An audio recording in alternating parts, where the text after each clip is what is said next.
মনির, মালা ও তাদের একমাত্র মেয়ে মায়াকে নিয়ে বেশ সুখের সংসার। মনির হাটে একটা মাছের ব্যবসা করে যা টাকা রোজগার করে তাই দিয়ে তিনজনের বেশ ভালোই দিন কাটে। মালা, শোনো, আজ হাটের দিন, মাছ কেনা বেচা একটু বেশিই হবে। যদি আসতে দেরি হয় তবে যেন চিন্তা করো না। আচ্ছা ঠিক আছে, এবার মাছগুলো নিয়ে হাটে চলে যাও। আচ্ছা, আমি গেলাম তাহলে। দাঁড়াও বাবা, আমাকে না বলে তুমি হাটে চলে যাচ্ছ? তোমার সাথে আমি আড়ি দিলাম। ইস, আজ তো ভুলে গেছিলাম যে আমার একটা ছোট্ট মা আছে। রাগ করে না ছোট্ট মা, আর কখনো ভুল হবে না।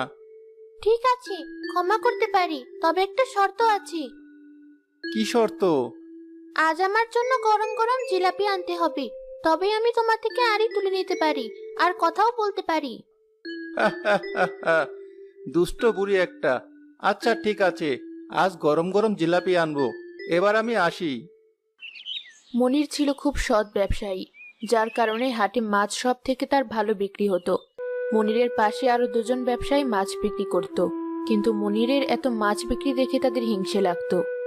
দেখেছিস সাবু, দেখেছিস? বেটা মনের মুখে হাসি দেখেছিস? হ্যাঁ, তাই তো দেখছি। এক জায়গায় মাছ বিক্রি করে এ বেটা দিন দিন লাখপতি হবে, আর আমরা ফকির হব। সেটা কিভাবে হয়? যে করেই হোক, একে কৌশলে এখান থেকে বের করতেই হবে। কিভাবে সেটা সম্ভব? শোন, কাল যখন ও হাটে মাছ এনে রেখে কর্মীর দোকানে চা খেতে যাবে, তখন ওর মাছে আমরা এক ধরনের পাউডার দিব। ওর ওই পাউডার দেওয়া মাছ যারা যারা খাবে, তাদেরই পেটের ভেতরে গড়গড় শুরু হয়ে যাবে। বেশ বুদ্ধি করেছিস তো। মনির সেদিন মাছ বিক্রি করে বাড়ি ফিরে গেল। পরের দিন মনির মাছ এনে তার দোকানে রেখে করিমের দোকানে গেল চা খেতে।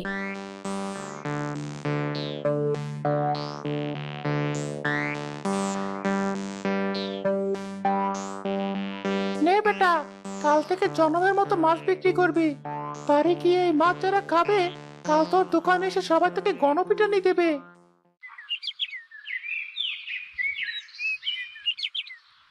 সাবু, তাড়াতাড়ি তোর জায়গায় গিয়ে বস। ওই দেখ, মনির আসছে। কি ভাই, তোমরা দুজন আমার দিকে এমন ভাবে চেয়ে আছো কেন? মনে হচ্ছে আমাকে আজ নতুন দেখছো। তা ঠিক বলেছ।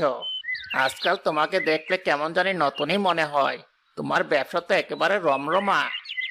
তা কথা মিথ্যা বলনি। উপরওয়ালার ইচ্ছায় বেশ ভালোই হয় বেচা কেনা।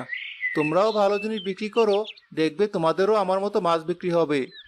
তার মানে কি বলতে চাইছো আমরা ভালো মাছ বিক্রি করি না? না না, সেটা কখন বললাম? আমার দোকানে